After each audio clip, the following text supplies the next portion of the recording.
Why is the newer generation choosing to be single? Not because they can't find partners, but because for many, the cost of getting it wrong feels higher than the comfort of being alone. Let's sit with that for a moment.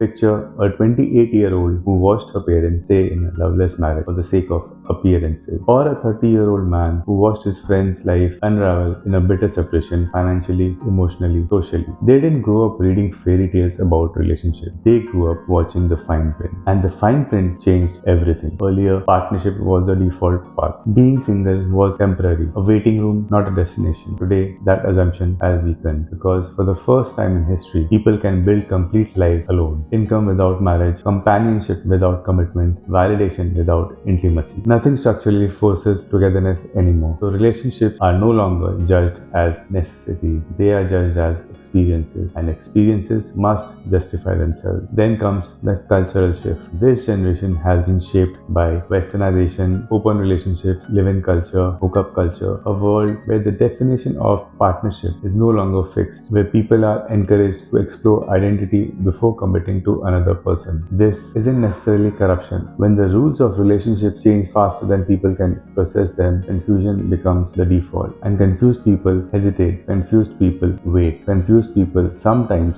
decide the game isn't worth playing at all. Add financial reality. For many young adults today, financial security feels like a prerequisite for marriage, not a byproduct of it. A generation that was told study hard and you will be secure is still waiting for that promise to arrive. Many are in their late 20s, earning, working, trying, and still feel like they haven't quite landed yet. And you can't build a life with someone else when you are not sure you have built one for yourself. Then comes something harder to say but important to acknowledge. There is a growing distrust between men and women that didn't exist in the same way before. Men are increasingly afraid of false allegations, of legal vulnerability, of losing everything in a separation. These fears may not always be rational, but they are real, and real fear changes real decisions. Women are increasingly cautious too of losing independence, of being diminished, of entering a structure that historically asked more of them than it gave. Neither side is entirely wrong, neither side is entirely right. But when both sides